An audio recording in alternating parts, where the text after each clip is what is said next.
Hello, this is Ken Ferry with this week's Boots in the Field report.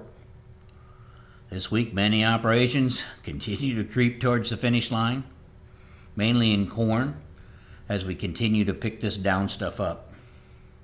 Bean harvest made some progress as well, with most of them, though, going to drier bins. I think it's time to conclude that to get these beans finished, we're going to have to harvest them wet.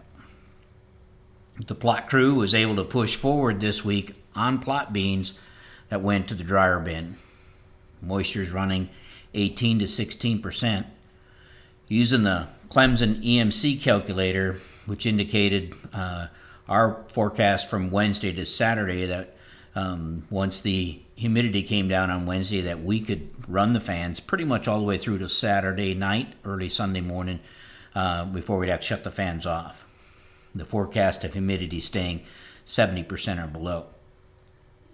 Waiting for these beans to get down to 15% or lower in the field at Thanksgiving time, those days are going to be short-lived. It'll be later in the afternoon before you can get started, and they're probably not going to stay down there very long before they come back up. Now, it's been reported by one of our locals that we're going to see a little bit of Indian summer yet, but I probably wouldn't bet the farm on that. This past week, we kicked off the first of our 2 sessions of the annual Beyond the Basics. It's a 5-part series. We had good attendance, both from the crop tech soil testing customers and the non-tech crop tech customers that got registered in there. We had farmers registered from all the I states, as well as Ohio, Wisconsin, Kentucky, Kansas, even Canada was registered for the event. Growers are still signing up to view this series. My advice, though, is to watch them in order 1 through 5, all the sessions. They build on each other, and if you jump into the middle of it, you might get lost in this material. Growers sent in a number of good questions during the live Q&A. One question that came in after our session 1 was over, and I thought it was worth addressing in the podcast, was the question is, can soil test help determine the need for a fungicide application, and does healthy soil correlate with less need for a fungicide? The answer to these questions is yes, maybe, sorta. We all know the disease triangle. You must have the disease, a host, and the right conditions to trigger a disease outbreak. Soil health falls under the area of conditions, and soil test can help identify conditions. Soil tests do not detect the presence of disease or tell you that disease is present in the field. Fields that have good soil health have as much disease present as any other unhealthy field. Healthy soils do not prevent disease from moving into a field. What we do know is healthy plants handle stress better than unhealthy plants. This was evident in our fertility plots this year as we dealt with this toxic mixture of multiple diseases on top of heavy tar spot pressure. In some of our N plots, an additional 30 pounds of N looked like a fungicide application when it came to keeping corn greener longer, packing more starch in before disease shut down the plant. Calcium and potassium play a big part in disease defense. While we don't see many calcium deficiencies in Illinois, we do see potash deficiencies. The soil test can give us a good indication of which farms are going to come under more stress due to lack of nutrient uptake. Low potash testing fields will have more trouble than fields where the potash is adequate. Fields that are acid and need limestone will be more susceptible to disease pressure. Fields that run out of nitrogen during grain fill are more susceptible to the disease pressure. In our plots, as we pulled N rates back, some hybrids died a month earlier, knocking 30 to 50 bushel out of the yield. As we focus on things like soil pH and potassium levels, trying to keep them at optimum levels, many years there's not a direct correlation between these values and your yield until you get to a year like 2021, where heavy disease pressure takes down the weak corn first.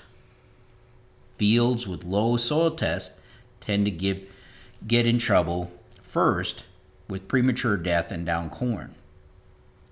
Low potassium values in fields that receive high amounts of N, either commercial fertilizer or manure, tend to fall apart first. The better your overall fertility, the more disease pressure you can handle.